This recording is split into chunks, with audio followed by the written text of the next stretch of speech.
Cuenta con muchísimas publicaciones académicas, seguramente la hemos leído en alguno de nuestros cursos de comunicación, de periodismo, de comunicación política, de opinión pública. Y además ha participado en más de 20 obras colectivas. Sus últimas publicaciones son ¿Qué periodismo se hace en Argentina?, publicado por la Konrad Adenauer.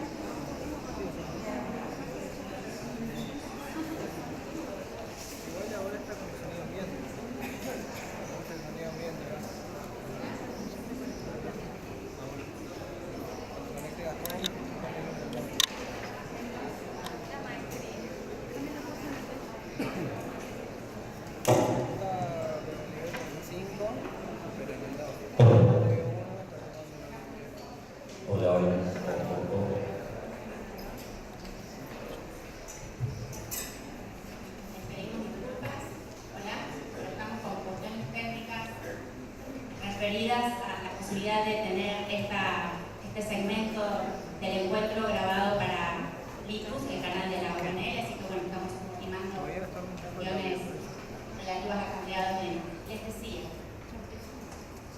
Entre los últimos libros que ha escrito y publicado Adriana tenemos ¿Qué periodismo se hace en Argentina?, editado en el 2017, Política Pop, de líderes populistas a telepresidentes, en el año 2016. En su labor en medios de comunicación destacamos el blog La Mujer en los Medios, en la revista Sofía. También está incursionando en el tema de los podcasts, en su segmento Como la Gente, y además participa como columnista especializada en numerosos medios de comunicación. La hemos visto en TN, la hemos leído en la revista Enie, en la revista Noticias. Adriana además es activista cívica desde la organización infociudadana.org.ar, iniciativa que promueve la información pública responsable.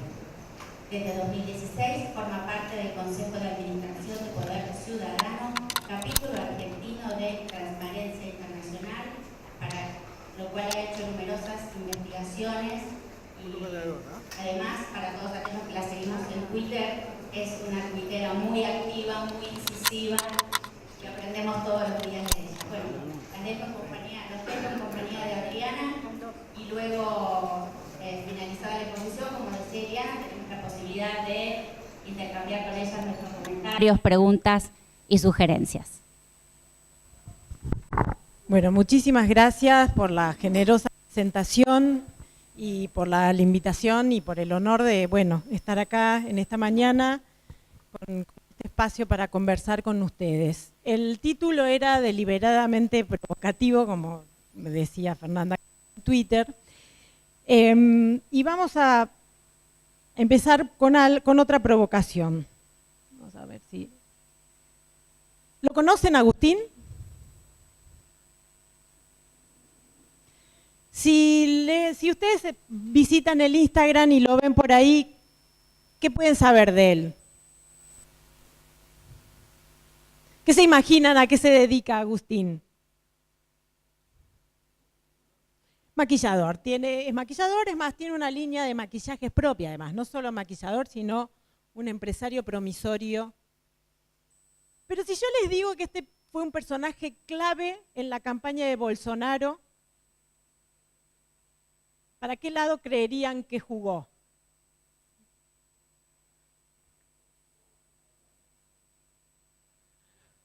Pues no, fue uno de los influencers que apoyó a Bolsonaro. ¿Dónde está la sorpresa? Les paso otro dato más. Tan crítico fue que muchos de los seguidores del PT y de Haddad lo tenían como blanco de sus insultos. Fíjense ahí alguien salió a defender a Agustín diciendo, bueno, escúchame, ¿por qué no puede ser homosexual y apoyar a Bolsonaro? Y un seguidor, defensor de ET, dice, ojalá usted, a la señorita que salió a defenderlo a Agustín, le dice, ojalá que usted sea violada por un elector de Bolsonaro. O sea, se suponía que los seguidores que tenían la mirada amplia y progresista también insultaban de esta manera. Este es otro dato que tiene que ver con el comportamiento en las redes. Esto es del 25 a la fecha de la elección. Fíjense que Bolsonaro tenía una clarísima diferencia en lo que hacía el interés de su información en las redes y en YouTube con relación a los otros seguidores. La proporción era 60 a 40. Y en la segunda vuelta la proporción era de 80 a 20.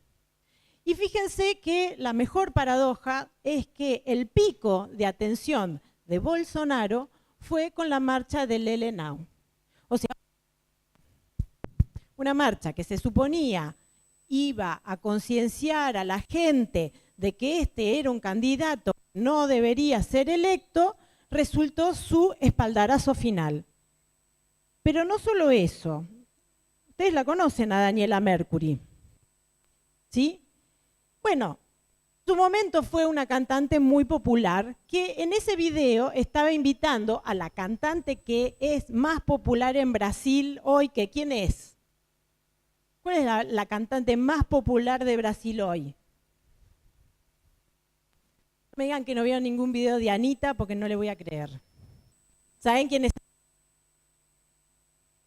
Sí, ahí la veo. Bueno, Anitta, que es una rapera, una chica que trabaja con esta, digamos, con esta lógica del reggaetón, es la más popular. Entonces, Daniela Mercury, que es una, digamos, clara de estos artistas identificados con la política, le pedía a Anitta, quería hacer una cadenita, decía, bueno, Anitta, decime que vas a repudiar a Bolsonaro y invita a 3 más. Como la cadena empezó con Anitta, y Anitta de tonta no tiene nada, Anitta no la siguió.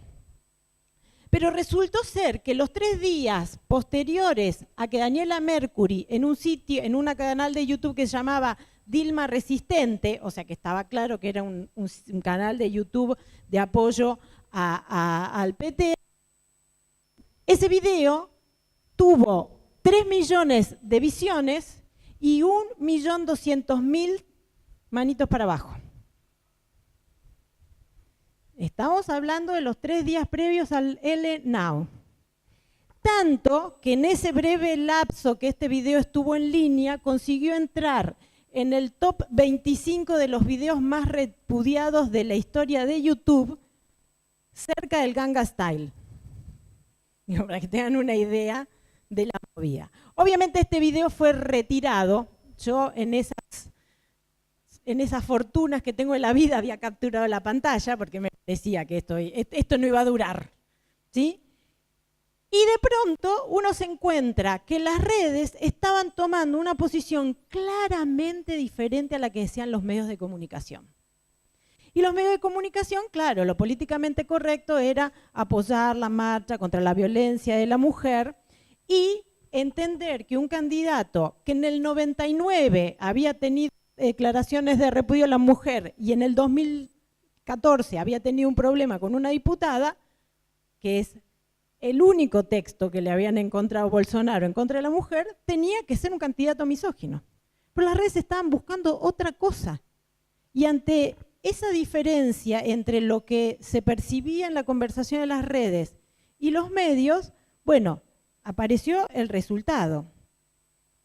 Entonces lo que yo les propongo con este ejercicio, obviamente yo no tengo ninguna de las explicaciones, yo solo tengo preguntas. Preguntas y curiosidades. Yo les propongo que pensemos un poco los conceptos que tenemos de comunicación política desde otra perspectiva. solo por este ratito que tenemos, estos minutitos, estos 40 minutos, después lo hacemos en conversación. Y a ver si pensando las cosas de las maneras, podemos sí darle otras explicaciones a estos fenómenos. Las explicaciones no pueden explicar. Hay que tener en cuenta que hay un cambio total. Esto seguramente ustedes lo leyeron en un montón de materias. Ahora, que después lo apliquemos a la formación política, parece que nos falta, ¿sí? Es decir, hoy tenemos que el 70% de los argentinos ya se conecta a Internet por el móvil, ¿sí? Latinoamérica tiene tasas de 140% de penetración de móvil.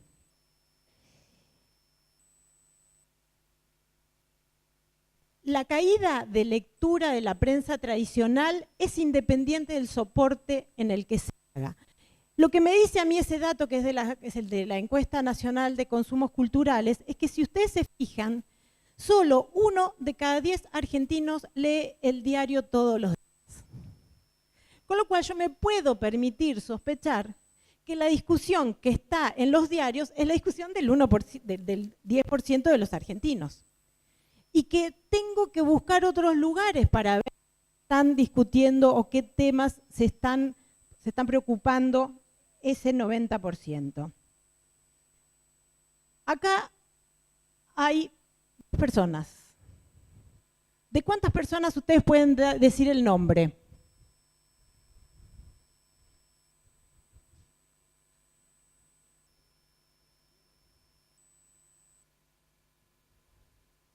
¿Cuántas personas identifican ahí? 7, muy bien. Acá los amigos están contando, ¿eh? Pero no vale googlear. No vale googlear que yo te conozco, Lucio. 7, 8, 10. ¿Quién es el 10? Acá tenemos el analista político de la Secretaría de 2019.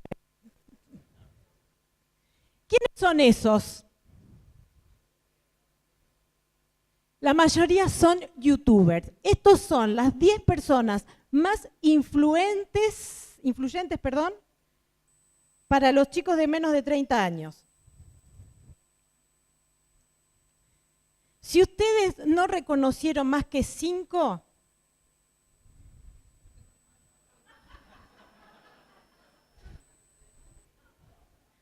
no le vamos a dar el carnet de millennial que estamos ofreciendo. ¿Qué es lo fascinante? Primero, que los valores que los menores de 30 años les atribuyen a estas personas tienen que ver con gente que hace bien su trabajo, que tienen una cercanía con sus seguidores y sobre todo que conversan con sus seguidores. Una de las cuestiones que sí pasa con los youtubers, que no pasa con los personajes de la farándula tradicional, y mucho menos con la política, es que el youtuber tiene con sus seguidores un vínculo que va más allá de la mera exhibición de mensajes, como piensa el espectáculo tradicional.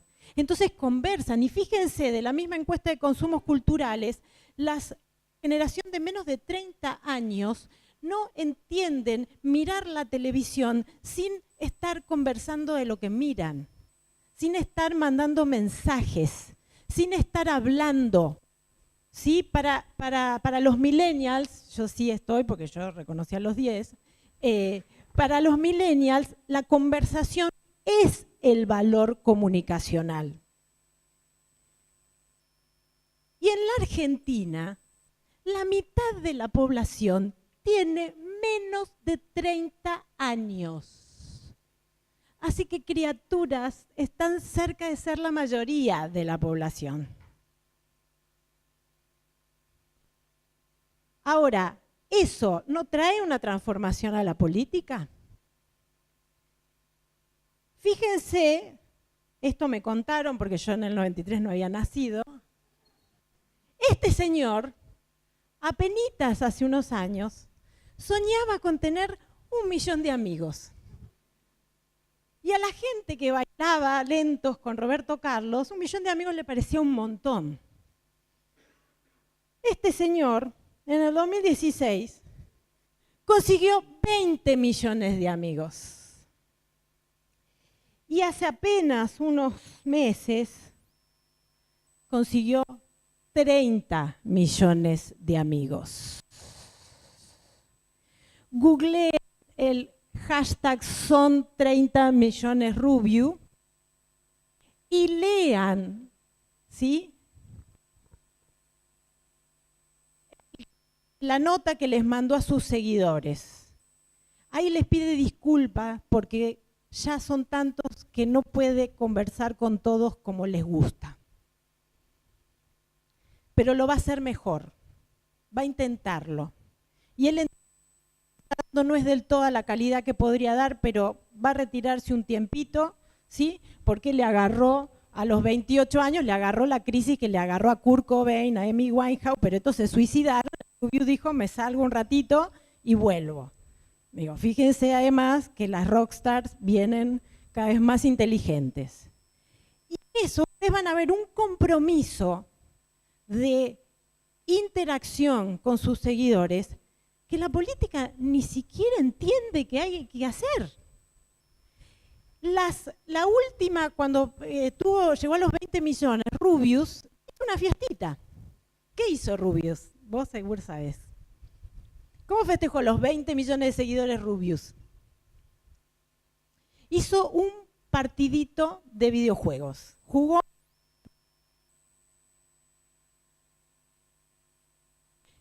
¿Qué es el Fortnite? ¿Quién sabe qué es Fortnite? Fíjense todas las cosas que tienen que aprender para entender esa mitad de la población de menos de 30. Fortnite es un juego en línea.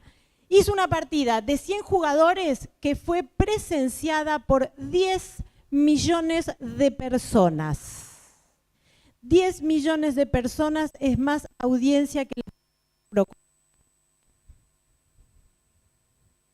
mucho más que el Super Bowl, mucho más de Obama, que a veces en la comunicación política se pone como diciendo, Obama llevó más gente que Trump. Sí, pero el Rubio llevó más gente que Obama. Y sin moverse de la casa. ¿Qué quiero decirles con esto? Que estamos en presencia de unos nuevos circuitos de la comunicación. Y eso significa que los jóvenes, como dicen, ay, no, está todo el día con el jueguito, está todo el día con el celular. Es una generación mucho más informada y mucho más presente. Estrategias de lectura, este trabajo que hizo CIO, muy bien pensadas. Siguen periodistas, siguen medios, siguen programas. O sea, no necesitan leer el diario todos los días, pero saben que si aparece algo que tienen que saber, saben dónde buscarlo. O sea, tienen estrategias de lectura mucho más interesantes, pero mucho más difíciles para armar un plan de comunicación política como en el pasado, porque digo, no es aparezco en el diario y ya está. Tenés que aparecer en el diario el día que hubo algo que los llevó a los millennials a ver lo que pasaba ahí.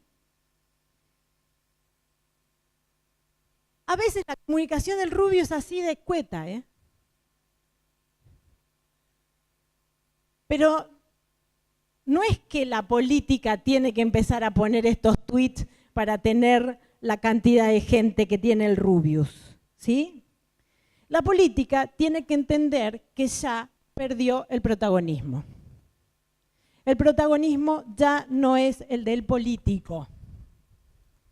Y como los vemos, el fotoyo, ¿sí? La selfie, no es del político con mis ciudadanos, ¿sí? La selfie es como estas. Ahí Hillary, ¿sabés con quién estoy? Pero la foto la publico yo en mi red. Si tengo suerte, ¿sí? Tampoco significa que hay que irse a las redes sociales, porque ¿qué dice el consultor Express? dice, no, la gente está en las redes sociales, listo, abrite una cuenta de Twitter. Y no, abrite un canal de YouTube. Yo no quiero citar, porque ahora me están grabando, no quiero citar algunos canales de YouTube de algunos políticos, pero eso y el purgatorio, yo elijo el purgatorio. Y miren que veo cosas raras en YouTube, ¿eh? Pero digo, no es que se tiene que abrir un canal de YouTube y empezar a decir, hola, estoy en el baño. No es eso. Es detectar qué es lo que hace que estos personajes construyan una comunidad, ¿sí? Latinoamérica no tenía hace muchos años, creo que nunca, un personaje del entretenimiento entre los más famosos como tiene hoy.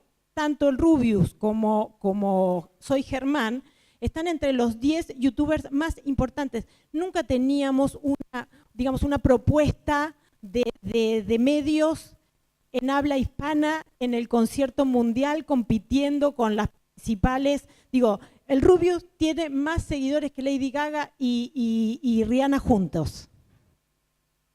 ¿Sí? Lo que también estamos viendo es que también hay un declive de la conversación, ¿sí? No es esta idea de tenemos que estar en Facebook, ¿sí? Hizo que Facebook se llenara de extraños. ¿Qué pasó acá en el 2014 que la gente empezó a irse de Facebook? ¿Sabe qué pasó?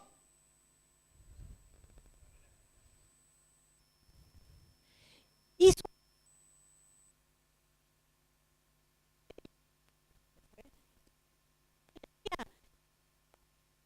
porque dijeron, quiero las audiencias que tiene Facebook. Entonces los medios empezaron a publicar noticias en Facebook. ¿Y qué hizo la audiencia? Se fue irremediablemente. Hasta que en enero, Mark Zuckerberg, no sé si lo tienen, les dijo a los medios, no los quiero más, me ahuyentan la gente. Que nosotros construimos una comunidad que parece ser que las noticias están desarmando. ¿Y qué pasó ahí? Ay, ahí vino lo de Cambridge Analytica y nos habíamos querido tanto que ya les voy a contar el lado B del Cambridge Analytica. El punto es que mientras ahora estamos discutiendo si vamos a intervenir las redes sociales, si vamos a ver cómo moderamos, si vamos a poner un organismo estatal para que controle lo que se publica en Twitter y ideas peregrinas por el estilo, la coherencia empieza a aparecer en las redes. La autorregulación, la denuncia del par. ¿Por qué? Porque la gente entendió que hay ahí una comunidad que merece ser preservada. Todavía no sabemos cómo, pero que no la van a venir a arreglar aquellos que hicieron que no fuéramos de los medios tradicionales. Entonces, fíjense qué hermoso. Estos son los dos informes del Edelman Trust Report. Si ustedes se fijan, entre 2016 y 2017,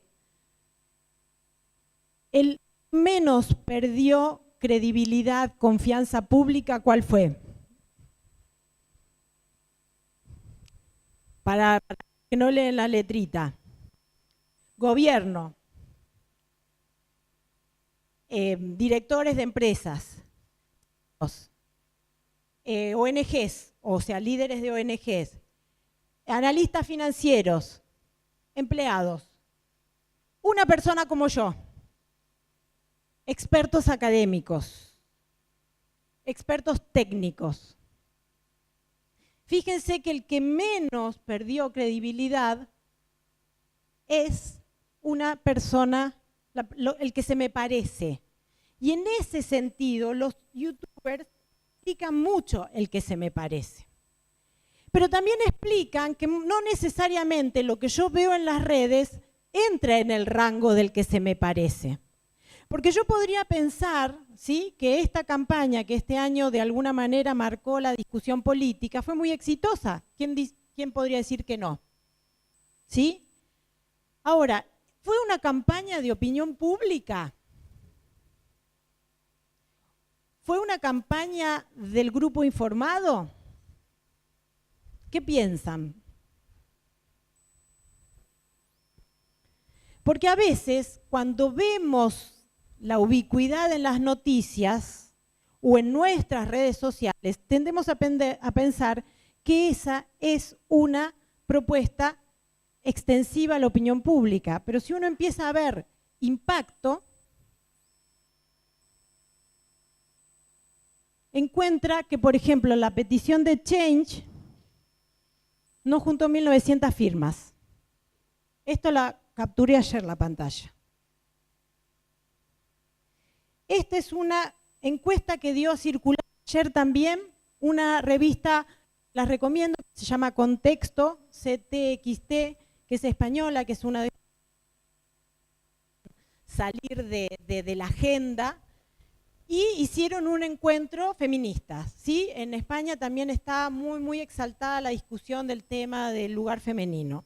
Hicieron una encuesta y le preguntaron a los españoles, ¿qué tan feminista te sientes? ¿Qué pueden decir de ese resultado? ¿Podemos pensar que el Me Too ha sido un éxito o que el Me Too tendría que estar repensando su estrategia?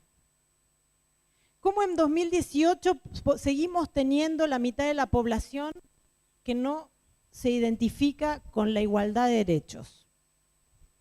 ¿Podemos pensar que esa campaña que está tan presente y tan exaltada en los medios logra conectar con la opinión pública? Acá un informe del amigo Gallup, ¿sí?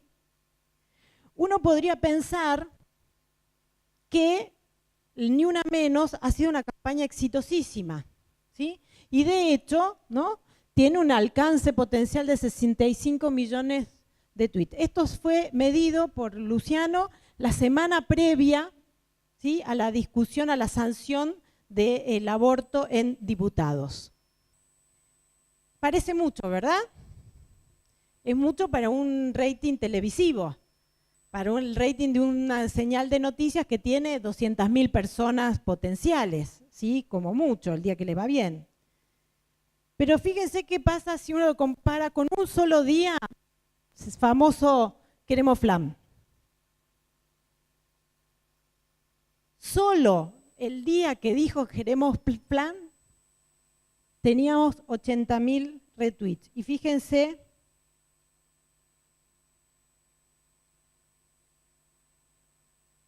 la persistencia. Tenemos una campaña que no organizó nadie, frente a una campaña impulsada, deliberada, apoyada, con firmas, con hashtag, con mucha gente compenetrada a decir dale, y ponemos todos los días, y ponemos la banderita verde, ¿sí? Y esto también nos plantea un poco esta diferencia entre Bolsonaro y Haddad. Haddad tenía media hora de publicidad todos los días en los medios porque tenía publicidad gratuita, Bolsonaro tenía 8 segundos.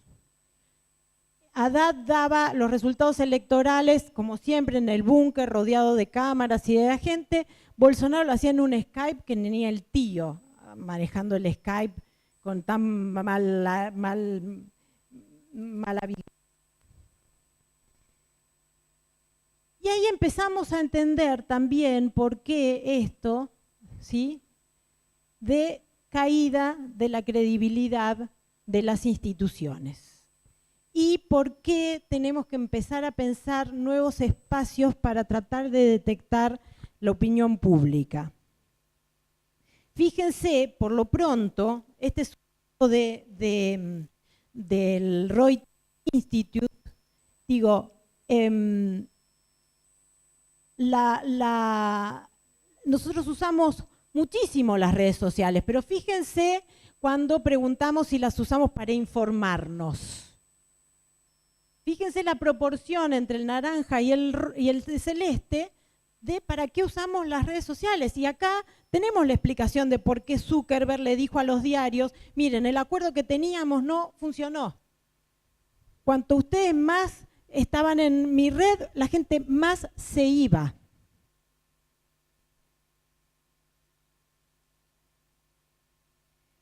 Esto también medido acá en Argentina, fíjense de nuevo que si uno hace una encuesta en directo, hablando con la gente y hace un relevamiento de lo que pasa en Twitter, no coinciden las agendas.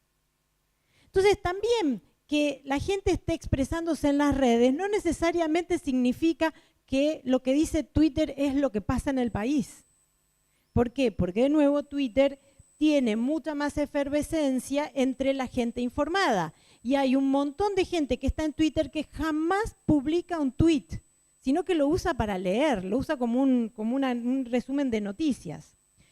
Fíjense este estudio de noticias más cliqueadas en los principales portales informativos en el 2016, al primer gobierno de Macri, el primer año de gobierno de Macri.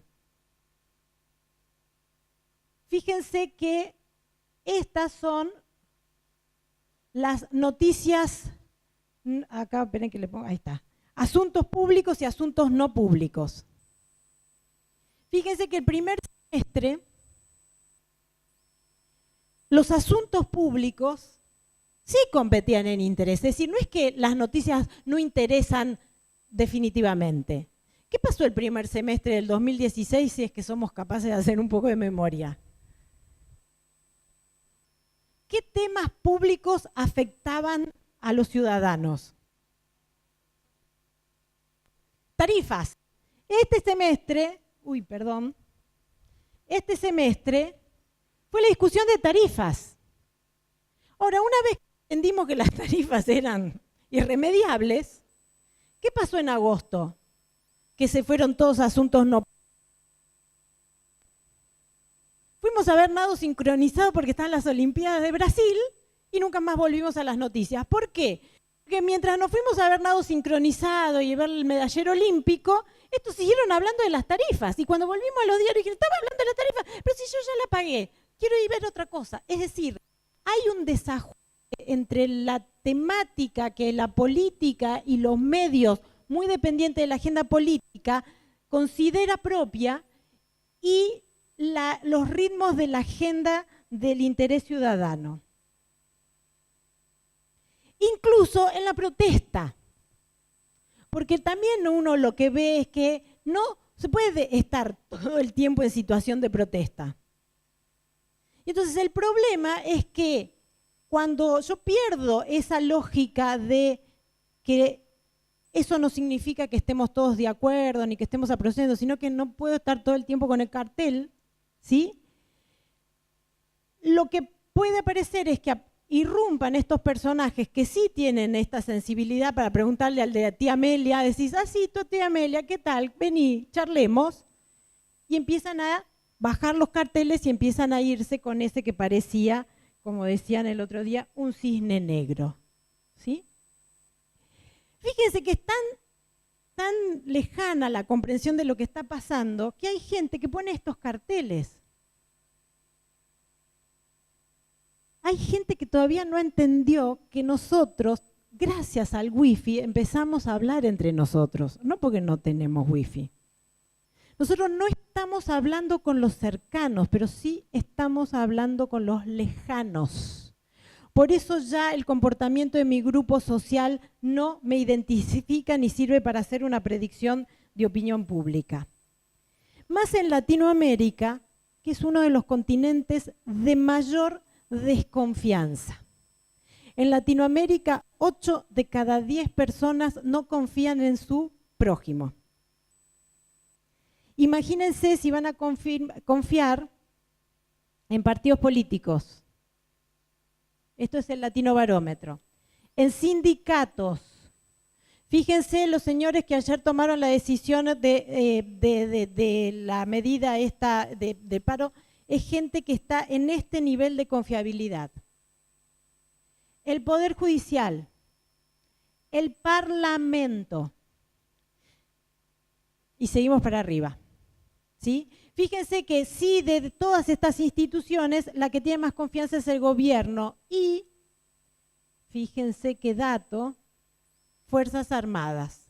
Con lo cual, cuando la prensa le presentaba a Bolsonaro como el capitán, no se daban cuenta que le estaban haciendo un favor, porque lo estaban presentando como un personaje que es de los que goza mayor confianza en Latinoamérica. y es una de las instituciones más confiables también en Brasil. Y la prensa creía que con eso lo menoscababa, ¿sí? Cuando en realidad lo que estaba pasando era que lo reforzaban. Y no es solo el caso de Bolsonaro, pero miremos un poquito más para atrás, y en el 2016 la discusión del plebiscito de paz, ¿quién podría estar en contra de la paz? Bueno, toda la prensa unánimemente, toda la política unánimemente vestiéndose de blanco, firmando el plebiscito de la paz, la gente resolviendo no, ¿sí? Ni le cuento el señor que nos desvela. La relación de prensa a favor de Hillary Clinton con Trump era 27-1. ¿Y qué pasaba si uno veía las redes? Veía que esa 27-1 no se veía en la cantidad de gente que pedía información por las redes sociales o por el buscador de Google de Trump. E incluso, ¿sí?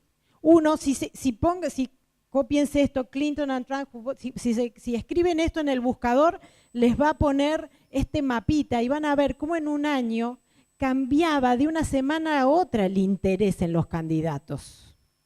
Y cómo en las últimas semanas los candidatos fueron claramente para, la atención fue claramente para Trump.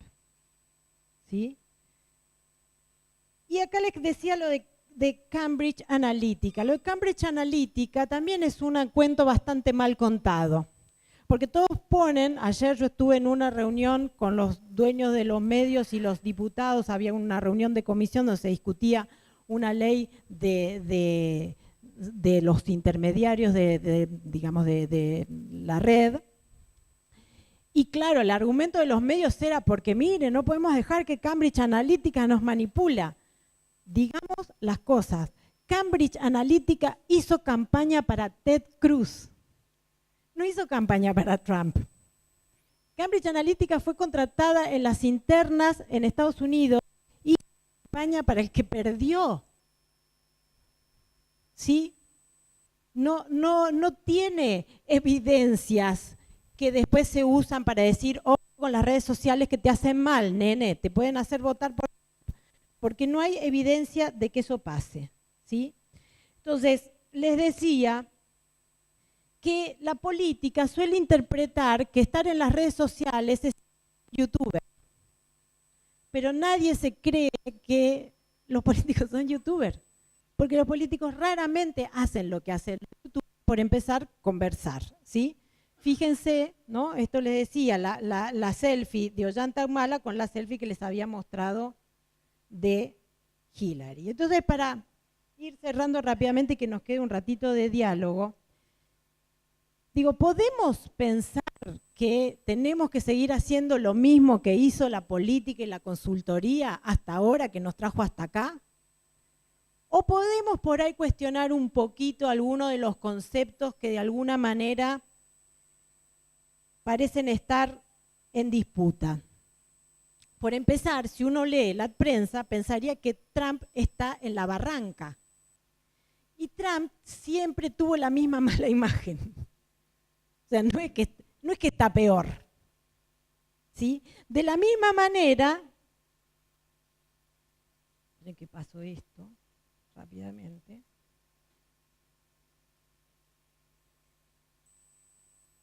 De la misma manera, tampoco Macri está en un lugar peor que el que estuvo Cristina en sus dos periodos a la misma altura.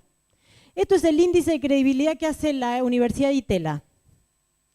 Y van a ver que en esta, que se supone es la peor etapa de Macri, está en el mismo lugar que está Cristina, en cualquiera de sus dos periodos, digamos en su tercer año, en noviembre de su tercer año. No le vamos a desear a Macri que le pase lo que le pasó a Cristina acá, que logró el subidón que no logró nadie. ¿Saben qué le pasó acá a Cristina Fernández? Que le dio el subidón de confianza. Juliana, te queremos, no queremos que te pase nada. Digo, hay otra forma de recuperar la confianza, ¿sí? Pero ¿qué quiero decir con esto? Que muchas veces también tomamos como indicadores generales, ¿sí?, o mejor dicho, tomamos como indicadores coyunturales lo que son indicadores generales. Y hacemos diagnósticos en consecuencia. Fíjense, si hablaba recién con un periodista, esto pregunta siempre Giacobbe cuando termina sus encuestas, con qué partido se identifica, y las personas que se identifican como peronistas son el 15%. Él me dice que en los últimos 4 años siempre osciló entre el 13 y el 17%, pero no más. Sin embargo, uno ve la discusión en los peronismo. Parece que no hubiera más partido. Ahora, hay un 40% que no se identifica con ninguno. Ese 40% tiene tal libertad de pensamiento que en una semana puede cambiar el resultado de una elección. ¿Sí? Que es lo que pasó en las intermedias del año pasado, que uno se suponía que también está en el peor momento, en la crisis de Santiago Maldonado, y de pronto consiguen unas elecciones como nunca. Fíjense, esto también, la identificación partidaria, de nuevo, otra encuesta, ¿sí? Con los valores de qué partido político se identifica, ¿sí? Este es Cambiemos, ¿sí? Esta es la izquierda, esto es Unidad Ciudadana, esto es el peronismo y esto es ninguno.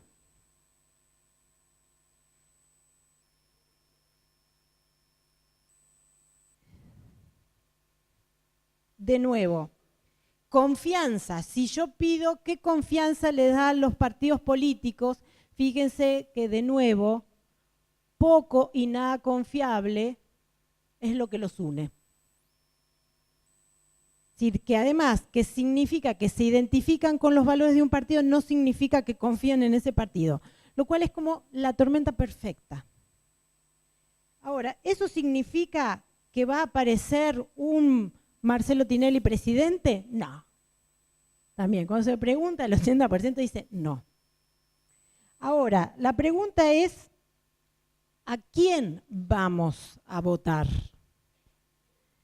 Y la respuesta es al que empiece a conectarse de otra manera con los ciudadanos, el que empiece a escuchar más que pensar cuál es la campaña, porque Argentina, les recuerdo, está acá en nivel de participación en las votaciones, tiene un promedio de 70% de participación y somos un país de voto obligatorio y de credencial automática, es decir, nosotros no tenemos que hacer trámite como hacen en Brasil para ir a votar.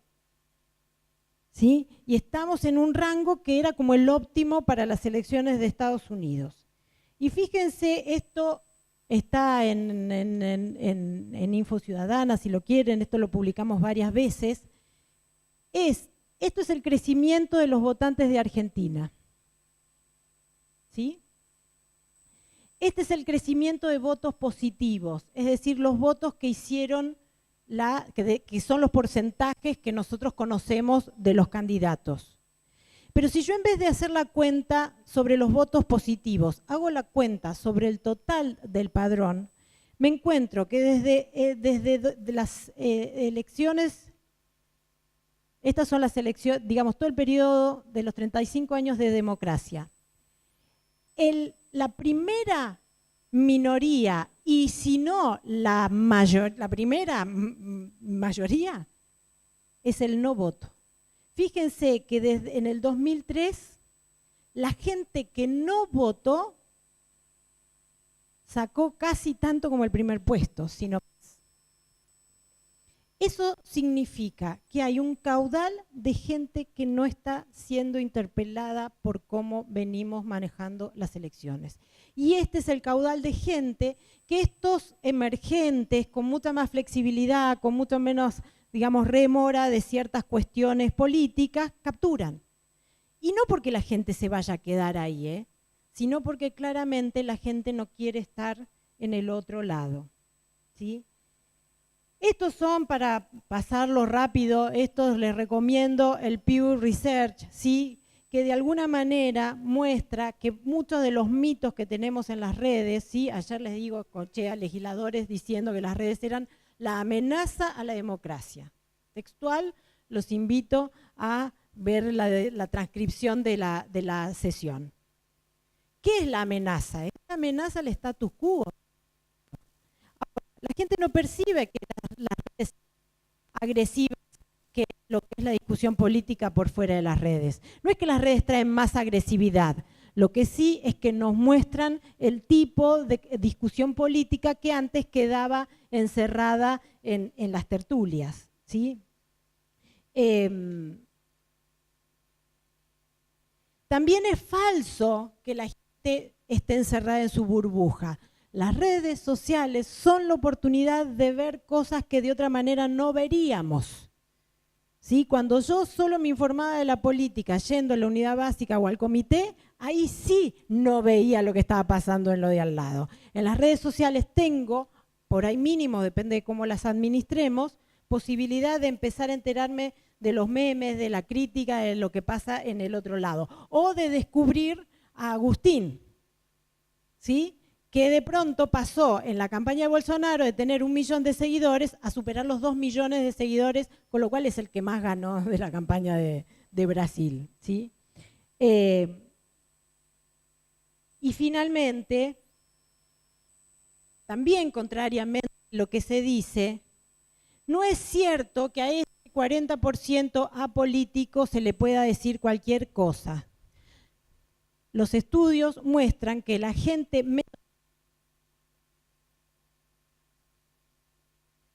menos manipulable. Hay un estudio maravilloso que está en el último libro de Boskovsky que se llama Trump and the Media, que demuestra con datos concretos que no es que la gente fue manipulada por YouTube o por Facebook para votar a Trump. La gente que votó Trump no estaba viendo redes sociales. Es decir, que lo que tenemos es que el grupo mayoritario también es el grupo más desenganchado de los circuitos tradicionales de la comunicación. Fíjense que hay mucha más desconfianza en la gente informada que en la gente común y corriente, digo, que no ve, por lo menos, ve menos de 2 veces los medios por semana. Y ahora sí, para cerrar, en este contexto, la política está demonizando las redes. Cree que son el lugar donde nos manipulan, que es donde nos desinformamos, que es donde no entendemos. Nunca escuché hablar más de verdad y mentira con la fake news, de que iba al catecismo, no les digo hace cuánto. Pues volvemos a estar preocupados por la mentira, como entendiendo que la gente es tonta y que no se da cuenta. ¡Ey! ¡Vota! ¿Sí? La gente somos nosotros, la gente no hace nada distinto a lo que hacemos nosotros. Y hay una inteligencia social, y ni les cuento la inteligencia de los millennials. No les cuento, solo hay que venirse a ese grupo. Entonces, de los que estaban demonizando, ¿no?, las redes sociales y nos dicen nos desconecta, les recuerdo que Bansky hizo un homenaje a un cuadro de Magritte que tiene casi un siglo. Es decir, la desconexión humana no nos vino con el celular. Con las redes y el celular se nos hace más patente, con lo cual es el mejor de los escenarios, porque empezamos a encontrar que ni las campañas políticas eran tan efectivas como decían, ni el marketing del entretenimiento era tan perdurable como decían, ni la forma en que estábamos haciendo política era lo que la gente esperaba. Ahora abrimos a las preguntas.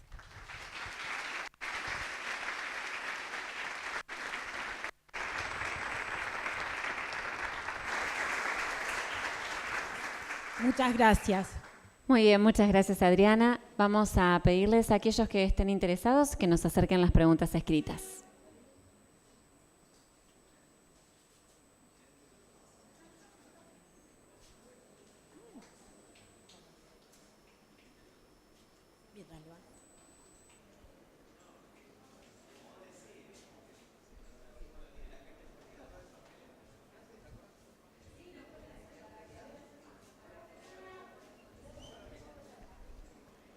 Muy bien.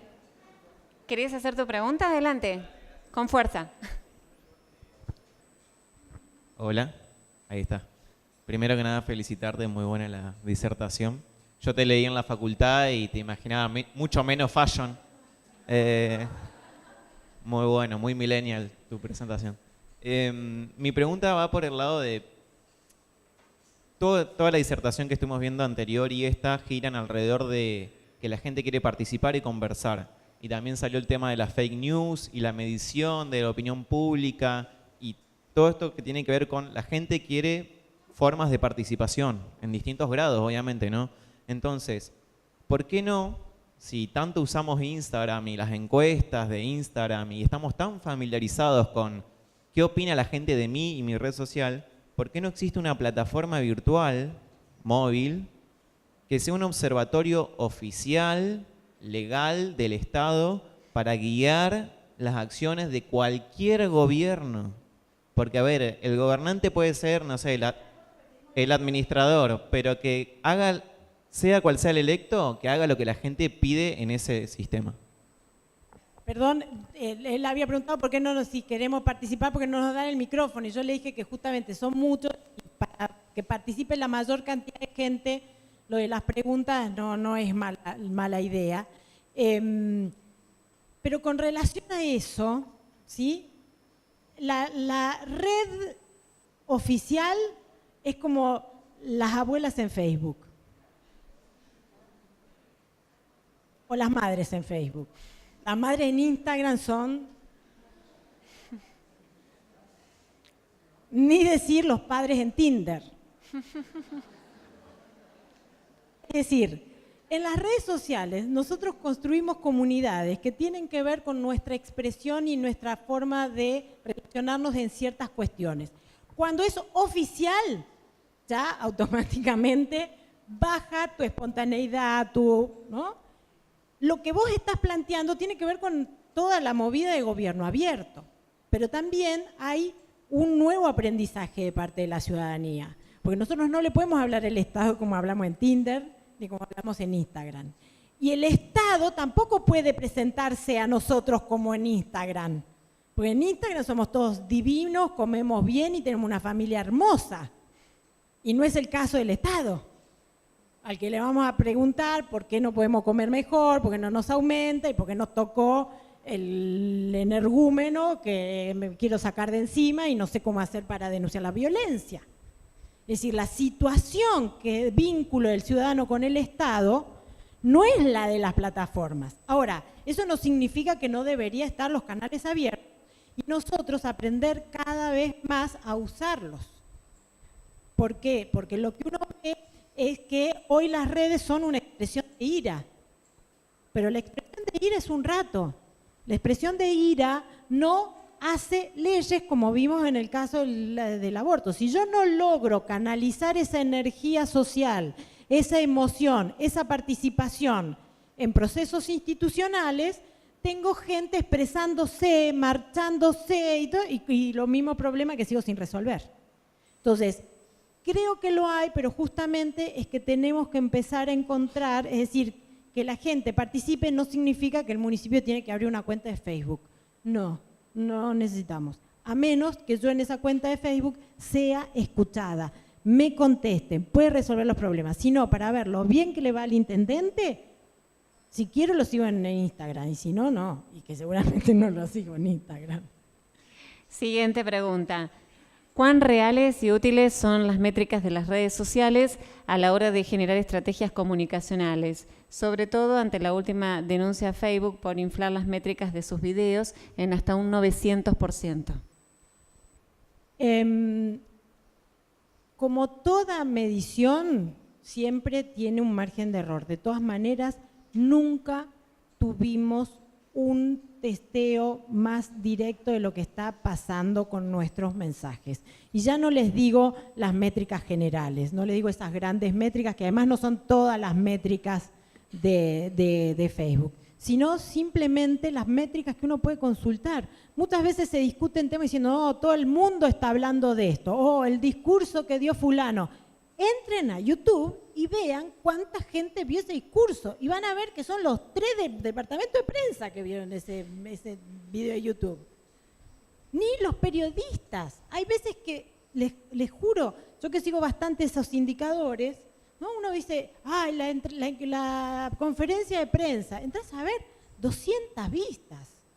Hay más medios en la Argentina, o sea que ni siquiera los periodistas escucharon por completo la conferencia de la que están opinando. Entonces, me parece que hacer todo ciegamente con las métricas, no. Está a seguir comunicando sin las métricas que hoy tenemos en directo, que es el Google Trend, las métricas, la repercusión que tiene nuestros tweets. O sea, ahí pasé rápidamente una presentación que tenía que ver con los tweets de los presidentes de Latinoamérica. Ahí se las paso, ¿sí? Uno puede pensar, digamos, ¿saben cuál es el presidente más tuitero del mundo?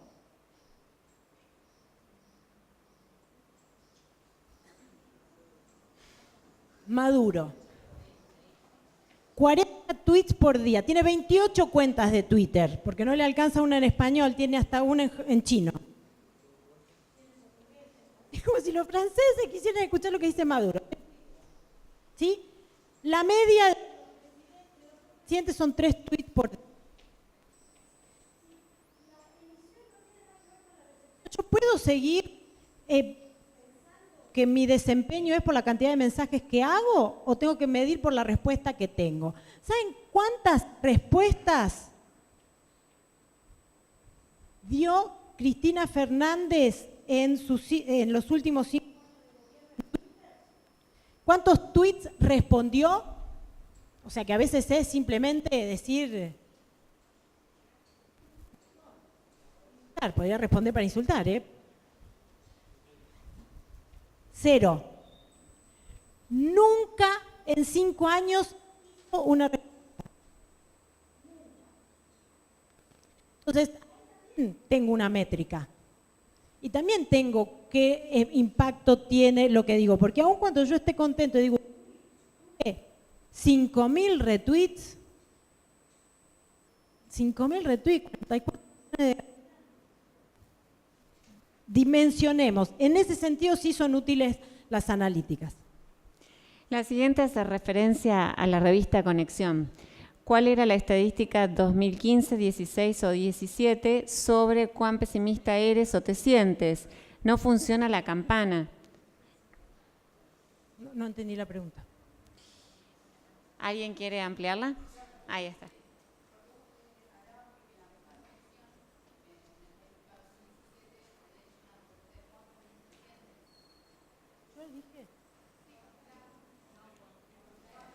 Contexto. ¿Cuán feminista te sientes?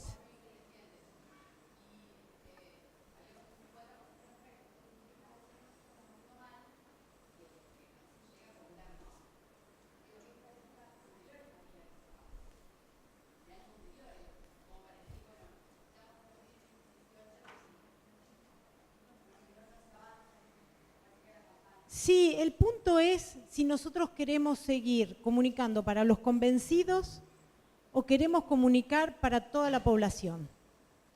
Porque si comunico para el convencido, la exageración de mi posición es válida. El consignismo, el pañuelito, la bandera. Yo no voy a crecer en el convencido ya está. El desafío que nos pasa a las sociedades es construir puentes con los que no piensan como nosotros. Incluso construir convivencia. La gente ser feminista. Pero la pregunta es ¿qué tanto nos impide la convivencia social esa posición extrema? Entonces, si yo lo que le pido a la gente es que se convierta, estoy pidiéndole algo que no va a pasar. Ahora, si yo le pido convivamos, pero que yo te voy a respetar aún desde tu posición en la medida que no me perjudique la mía. Ahora, no estamos pensando mensajes de convivencia, no estamos pensando, y la política menos. Y no lo traje para que vean que no es solo un problema de los partidos, es un problema también de las causas. Las causas se aplauden entre sus retweets, ¿no? Y dicen, sí, vamos, uy, somos muchos. El desafío de las causas es ir a la mayoría que está siempre pensando otra cosa. Bien, y una más. ¿Se podría afirmar que una campaña de comunicación que implique el rechazo u odio a una persona, grupo o sector sea más efectiva que otra que proponga resaltar valores positivos de nuestra comunidad, como ser la justicia social, la empatía y la solidaridad? Sí, claro, totalmente. Y eso es lo que hizo Bolsonaro. Si métanse en la cuenta de Bolsonaro, de tweet, yo los desafío a encontrar un mensaje de paz universal, de amor, de confianza en Dios, de integración. Los desafío. Bolsonaro no es Trump, ¿eh? Bolsonaro no es un presidente que insulta en las redes, no es Correa. Ahora, que haya habido, por otro lado, una campaña donde decía lo contrario, pero la campaña de Bolsonaro, él, lo que él decía, lo que él suscribía, lo que dijo en el último año de la campaña, porque todas las acusaciones que le hacían eran de 10, 15 años atrás. No hay citas recientes de esos comportamientos misóginos y tal. Mucha gente lo que decía en Brasil es se equivocó, pero fíjense cómo se ha reconvertido. Entonces yo confío en una persona que pueda aprender sus errores. Ese análisis no estaba en la prensa. Entonces no es que Bolsonaro hacía campaña. Había cierta información de una parte del personaje que una gente, yo por favor que no quede aquí que estoy apoyando la candidatura de Bolsonaro, estoy tratando de entender qué pasó. ¿Sí? Había mucha gente, escuché, tengo un nivel de youtubers brasileños en sangre que no saben, a fin de año no me desintoxico. ¿Sí? Escuché muchísimas cosas de redes sociales y les puedo asegurar que la distancia entre lo que aparecía en las redes sociales y lo que aparecía en la prensa, la cantidad de bloggers que se encargaban de desmentir esas acusaciones de misoginia, encima con esa ventaja de que el blogger es más parecido a mí. Yo le creo mucho más al blogger, yo digo, el ciudadano votante, la blogger que yo seguía para las recetas de cocina o el maquillador que yo seguía en las redes la cuenta de Agustín tiene fotos con Bolsonaro, lo invitó a la casa. Y entonces los medios decían, no, porque es homófobo. Y el tipo decía, ¿qué? Fui, la pasé, pero no lo conozco, me invitó, estuvimos charlando. ¿A quién le voy a querer más? ¿A mamá o papá? ¿Quién querés más? ¿Al diario que se imprime a miles de kilómetros de tu casa o a la bloguera que vos venís siguiendo hace 5 años y que te dice no pasa nada?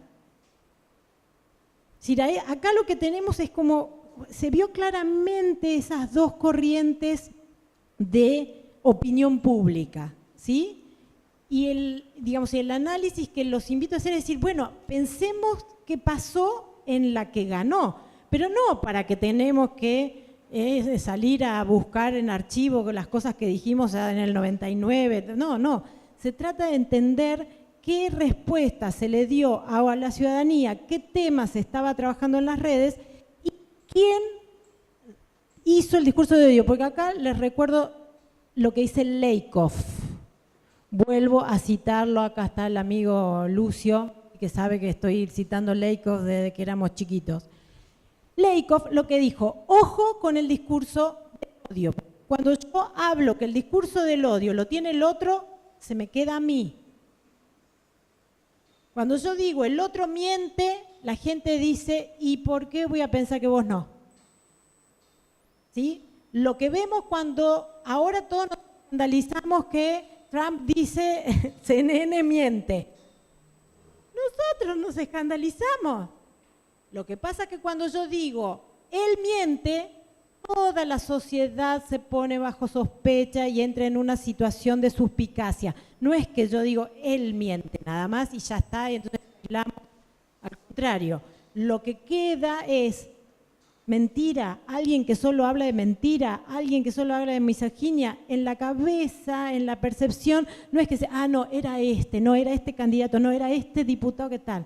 ¿Sí? Ojo con la campaña declarando el odio y el tal que lo tiene el otro, porque se termina volviendo un boomerang y mucha gente que veía la tapa que decía odio, misoginia, homofobia, no estaba pensando que solo hablaba de Bolsonaro, sino que decía toda la prensa de Brasil estaba hablando de la homofobia, la misoginia. ¿Está?